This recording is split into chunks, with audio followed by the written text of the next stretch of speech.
Gandang araw sa inyo. Ako'y magluluto ng baked shrimp. Ayan. Nilinisan ko na to. Inalis ko yung bitukan niya. Yung mga kinain. Tapos sinati ko yan sa likod. Ayan. Tapos nag-ano ako ng cheese. Naggadgad ako. Ito, nilalagyan ko ngayon siya ng bawang. Mas masarap kasi maraming bawang. Ayan. Tapos lalagyan ko siya ng dairy cream. Ayan. Tsaka itong ginisa. Ito yung paminta. Hindi ko na siya lalagyan ng mga pampaalat kasi maalat na yung cheese. Ayan. Pagsasama-samahin ko na yan. Andali. Mas masarap kasi maanghang. Kasi diba ang hipon malansa.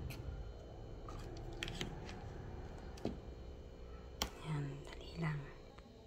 Ito na yung aking ibe-bake. Nilagyan ko na siya ng cheese na pinagsama-sama ko. Ito.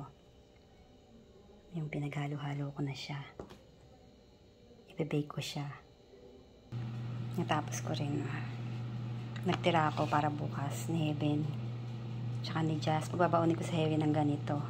Pero gagawin kong ganito tsaka si Jazz. Si Jimbo kasi nagbabaon na rin eh. Gagawa ko sila bukas niyan. In-airfry ko na nga pala siya. Hindi ko na siya inano sa ano para mabake, pero ayan din na. Ito yung lumabas sa kanya. Ayan. Aahonin ko, madilim eh. Napundi ilaw namin. Tikman ko yung binake kong hipon.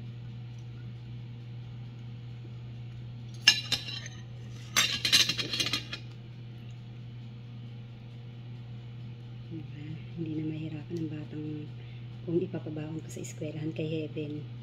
Madali na niyang talupan. Ako gusto kasi kumakain ng nakakamay, lalo pag mga ganito.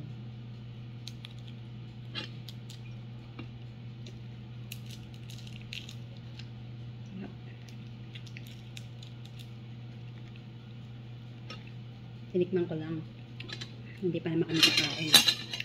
Pinipay ko pa yung iba. Sarap.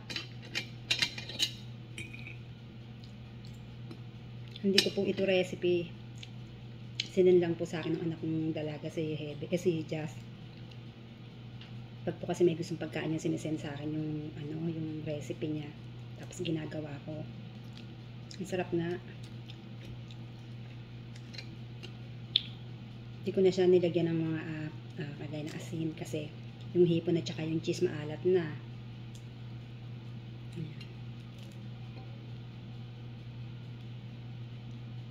Napakasarap kaya. Gilid-gilid pa lang yung nakakain ko eh.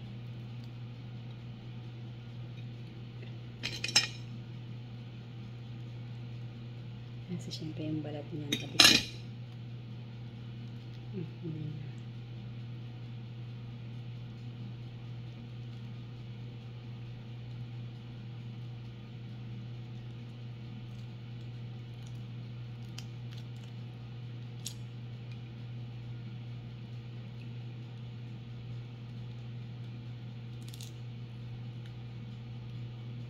Hindi pa kasi luto yung kanin namin eh. Inuna ko muna itong ulang kasi matagal anihin ng hipon.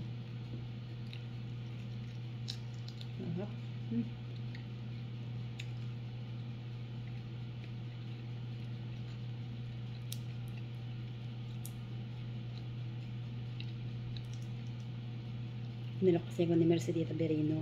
Nagtitinda rin siya kasi ng ganito. Sideline niya. Nabili ko sa kanya sa Rigwa.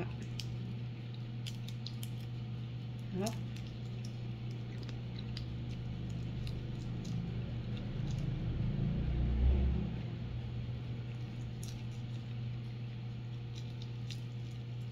Magugustuhan ko ng mga anak ko. Lahat.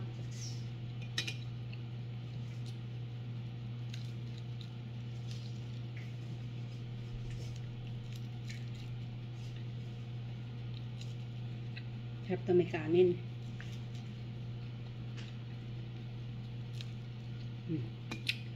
Sarap.